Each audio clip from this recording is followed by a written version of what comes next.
Set up by Satan and the world that surrounds them. We claim victory for each child in the name of our Lord and Savior, Jesus Christ. Amen. Let us have a moment of silence with the Lord. One, Jesus, speak. Servants are listening.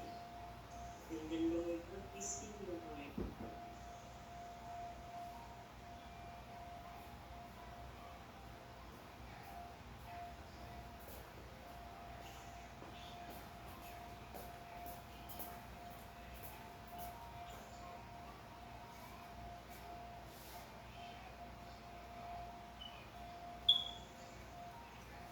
Ginoo presentar namon ang among pangamuyo, ginatipong namon ang una sa unagid ang pangkalibutanon ng mga kinanglanon for world peace, especially peace in the Middle East between Israel and the Islamic nations, for peace in Europe between Russia and Ukraine, for conversion and transformation of all of us sinners in this world, for forgiveness, salvation of souls of the whole world, for healing of the land, Lord, that has been invaded by confusion and darkness and evil spirits, for end to abortion, depression, drug addiction, transgenderism, same-sex marriage, murder, capital sins, and for those who are dying today, Father God, especially those who don't have relationship with you, please, Lord, give them the grace to have repentance and conversion, even in the last moments of their life. For protection of all priests, conversion. Lord, pinaampo namon ang tanan nga pang mga amon mga higubunot, ang amon nga pagdayaw, paghimaya, pagpalangga kanimo, paligad, ang akon nga pagpangamuyo, ginadara ko ang pangamuyo nga tanan nga ginhambal ka mga classmates ko in their silence of their hearts.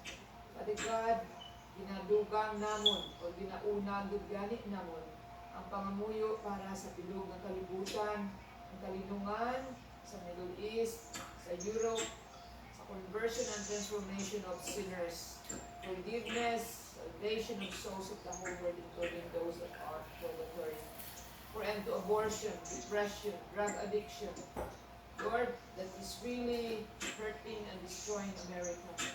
For end to transgenderism, same-sex marriage, murder, nanan yung mga sa kasalanan, Lord, kapimpa ang mga capital sins, ang mortal sins.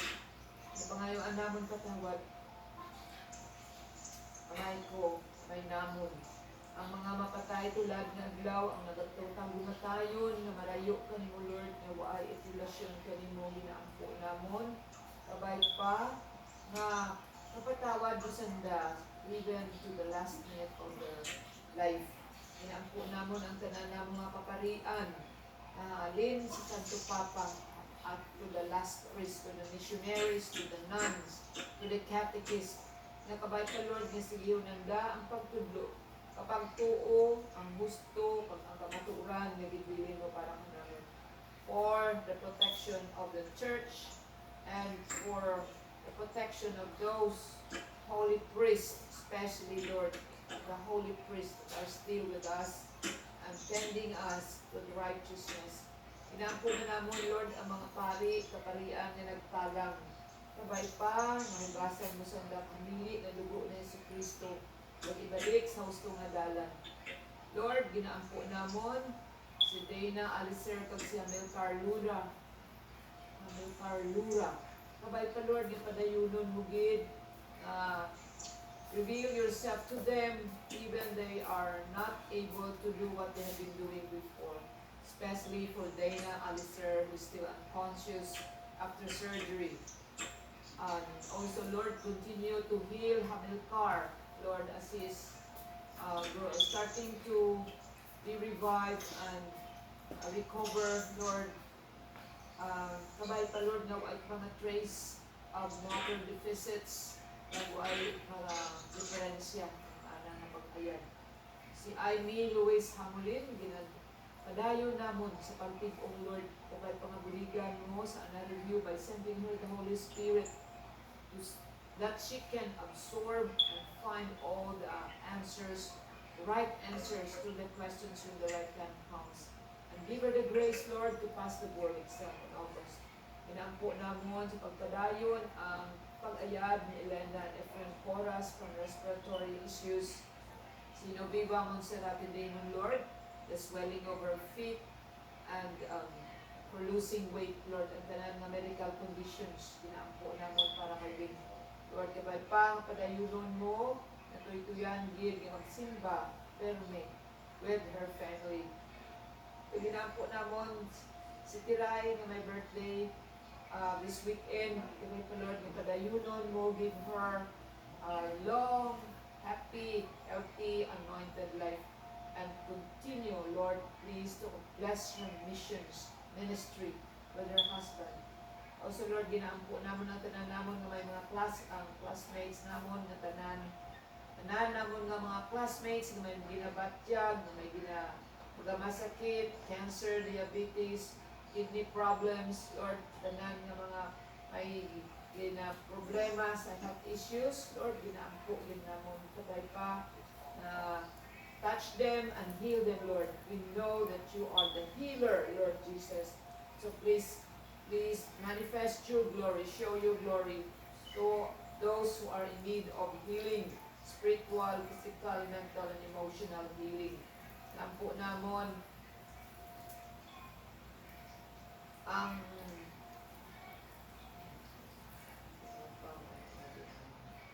Inampo namon, Lord, ang tanan namon ng mga pangadi na in the silence of our hearts na yung sugid namon kanino ang mga bagay nga nagaturbal kaamon nga kalinungan kaisipan ug ang amon nga kinahanglanon. Ikaw ang amon tatay nga amon dalaganan. We believe in that word because your promises never fail, yesterday, today, and tomorrow. So Lord, nagkarapit kami kanimo with all our humility to ask for all our petitions. May you continue to empower us and send us more fire, Lord, as in Pentecost, that they were all empowered by the Holy Spirit. May we be empowered, especially this Pentecost Sunday, and that we will continue to be empowered every day, Lord. As you have called us, may you continue to empower us, God. Padalaan mo kami usog, inspirasyon, protection, not only to us, but also to all our family members and our loved ones. Ang mga classmates ko, Lord, yung idea, ginasakop namon, kung ano ang andang ginakinahanglan, especially Marian Dela. Kaya pa, Lord, nabligan mo gid si Marian sa anang kamalamon, na may nagatuy-tuy gid, may nagabulikan. And all those, the hungry, the naked, the poor, the homeless, Lord, ang tanan na ay nagabulig, ginaampo din namon, Lord, including atong bata sa malayo na ginagtunan ni Taray itong una na ginahigot, Lord, kabay pa, mga nag-attend sa bata.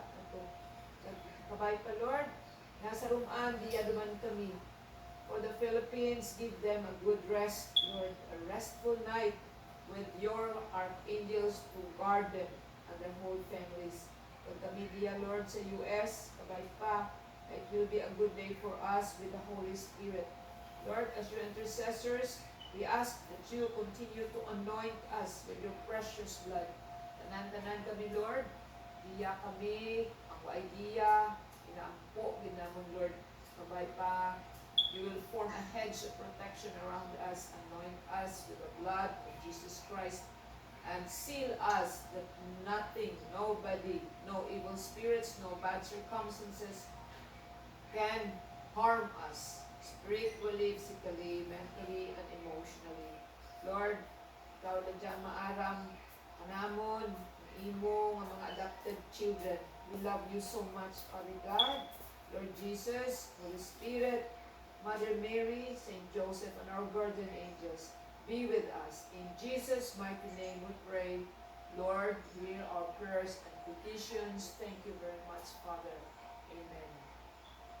Amen.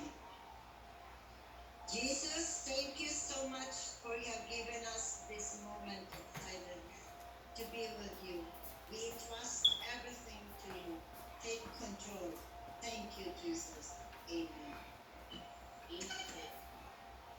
Prayer to Saint Michael the Archangel. All.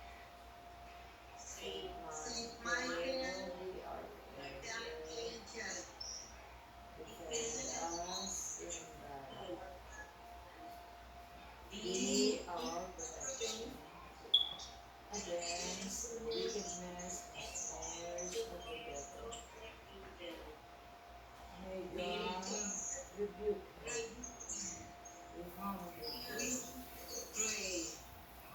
And you, thou, Prince of the heavenly host, Heavenly host, by the power of fear God, of God, cast into hell Satan, and all the evil spirits who wander through the